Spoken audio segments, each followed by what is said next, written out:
Estamos de volta com o Linha de Frente e, Maria de Carla, eu quero te ouvir. O governador de Goiás, Ronaldo Caiado, nome forte da direita, anunciou hoje sua pré-candidatura para a presidência da República nas eleições de 2026. Isso aí ocorreu durante um evento em Salvador, entrando pelo Nordeste, hein? Pela porta da frente. O governador ainda recebeu o título de cidadão baiano. Durante o discurso, Caiado criticou o governo Lula. Vamos ouvir. O governo Lula não tem plano de governo. Ele não sabe para que ele veio. E veja o que é mais grave, a população do Brasil. Na hora que ele implanta uma taxa de juros de 14,25, a hora que ele implanta um processo inflacionário no país, aí ele toma duas medidas, que é característico do incompetente e de quem não gosta de trabalhar. Passar a responsabilidade para os estados e para os prefeitos. O problema da cesta básica é o problema dos estados e dos prefeitos. Pelo amor de Deus, Lula, você não dá conta de governar, deixa a gente chegar lá, tomar conta desse país e botar comida na mesa do cidadão, ele podendo comprar na sua gôndola no supermercado.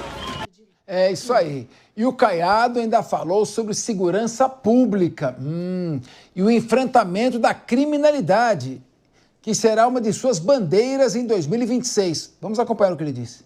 Sei da minha responsabilidade, sei da força das nossas polícias estaduais. Quando se tem comando, quando tem à frente do governo um governante que não amarela, que não se ajoelha para a bandidagem, é o Estado se ajoelhando para a bandidagem, é o Estado do crime acima do Estado brasileiro. Mas lá em Goiás não. E se eu chegar no governo, na presidência da República, vocês podem ter certeza que bandido vai ser na cadeia ou fora do Brasil, porque aqui ele não vai incomodar mais ninguém.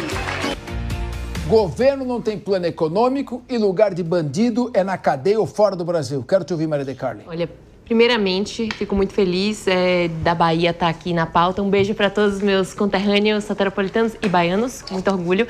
É interessante, né, a fala do Caiado, que se mostra um candidato forte nessa direita que está fragmentada, mas que tem nomes muito fortes aí, né? A gente tem polos nessa direita, como o Caiado, o Zema, o próprio Bolsonaro e quem vai ser o sucessor do Bolsonaro dentro do bolsonarismo núcleo duro. Então, é interessante ver essa mobilização política. Eu sou sempre favorável da gente ter diferentes representações nas esferas, tanto da direita quanto da esquerda. Então, eu defendo isso, acho interessante essa candidatura, a ver se ela vai se sustentar a longo prazo, porque eu gosto disso. A gente vive num sistema de representatividade proporcional, onde temos diversos partidos, diferente de, por exemplo, países como o Reino Unido, que tem os trabalhistas e os conservadores. Aqui a gente tem diversos partidos, o que pode ser um problema, ou também tem os seus lados positivos, que é a questão da representatividade. Então, é legal ver o Ronaldo Caiado se posicionar na minha cidade. Ali no vídeo que mostrou aqui, a gente viu ao lado dele o prefeito de Salvador, Bruno Reis, e do outro lado o ACM Neto, que é uma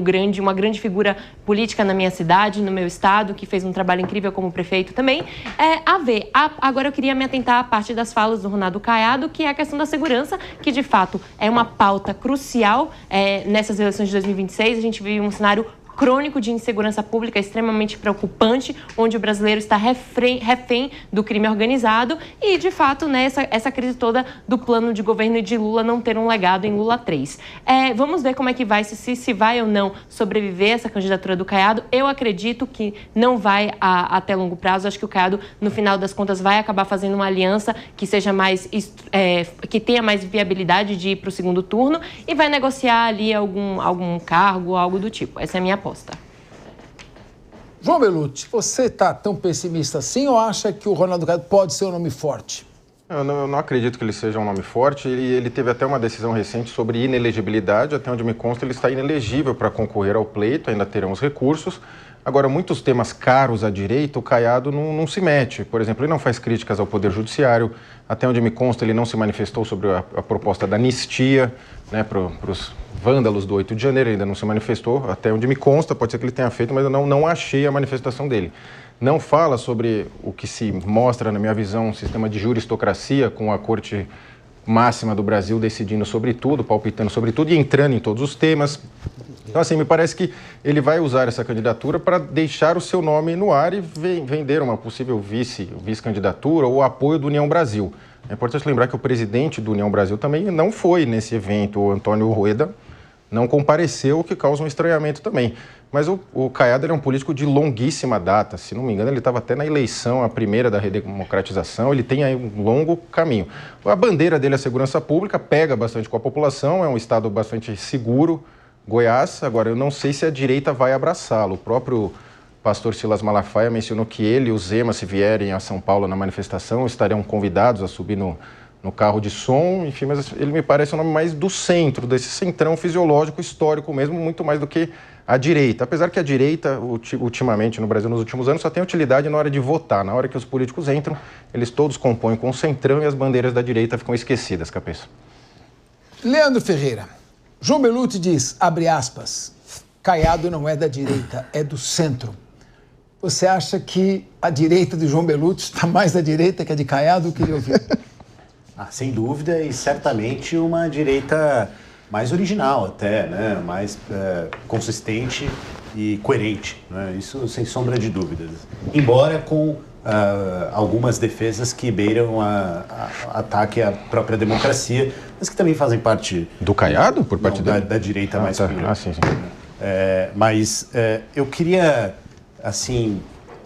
Primeiro, adotar uma postura séria aqui, correta, porque eu fui criticado aqui pela equipe da produção da Jovem Pan, porque eu fico me enterrando na cadeira aqui, parece que eu não estou levando a sério o debate. Então eu quero falar sério com você, telespectador, porque esse lançamento do Caiado lá em Salvador, cidade aqui da Maria de Carli, é um lançamento muito importante, muito relevante. Deixa essa imagem aí passando, por favor, né? Porque eu quero dizer que o Ronaldo Caiado, com esse lançamento, alcançou uma proeza que precisa ser reconhecida.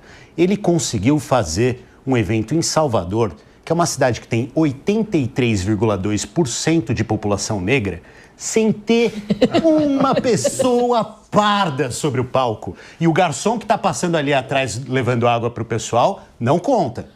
Ele conseguiu numa cidade que tem a sua história intimamente ligada à população negra, onde aconteceu a revolta dos malês, onde aconteceram tantas e tantos episódios históricos, como a independência da Bahia no dia 2 de julho. Isso mesmo. Você está sabendo a história baiana, eu gostei. Sabe nada também, sabe nada. Eu estava aqui falando do episódio do 2 de julho, que é a independência da Bahia, né? Porque é um episódio importante que, inclusive, ajudou o Brasil a precipitar a abolição da escravidão, né, por todo o debate que a Bahia faz. E o Ronaldo Caiado vindo lá de Goiás, levando esse povo aí todo lá para cima do palco, conseguiu o garçom ali passando ali atrás, levando água. Esse mais certamente é de Salvador, né? Mas o Caiado conseguiu com 83,2% de população negra na cidade de Salvador, de acordo com o censo, né, não ter nenhum negro em cima do palco no seu lançamento. Parabéns, Ronaldo Caiado! Você foi para Salvador, mas não encontrou o povo de Salvador. Muito bem.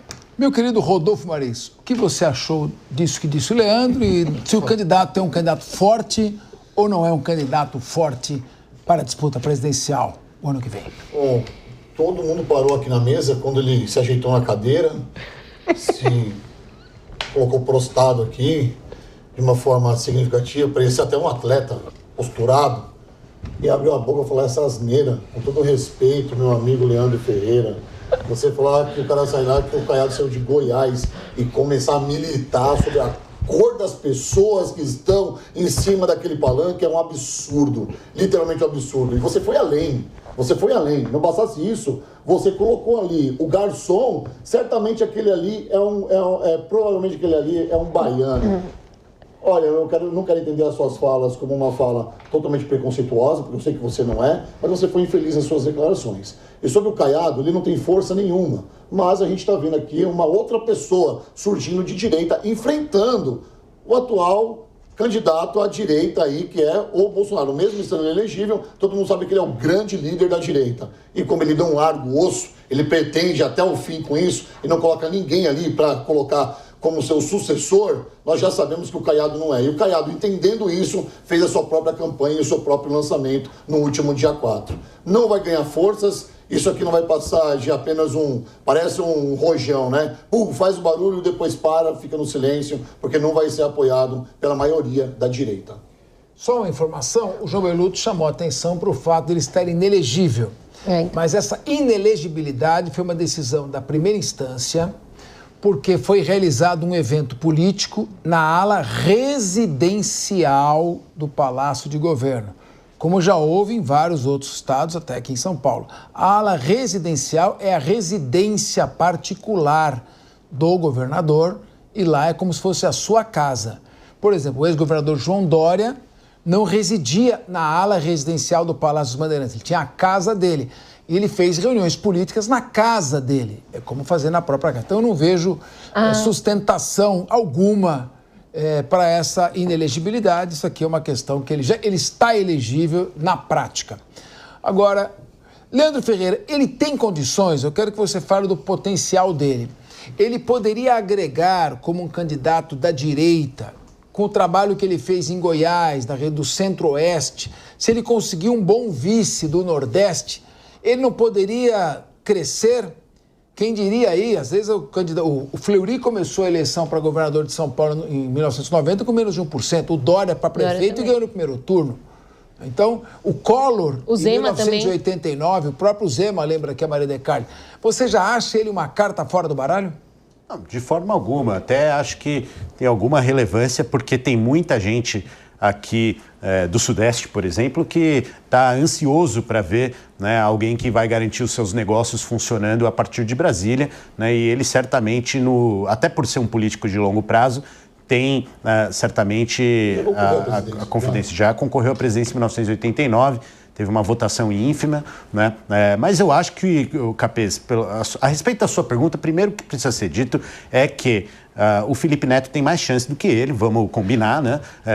Se for para ser uma discussão sobre potencial e força, né, política, eu acho que o Felipe Neto é melhor candidato e certamente o Gustavo Lima era também.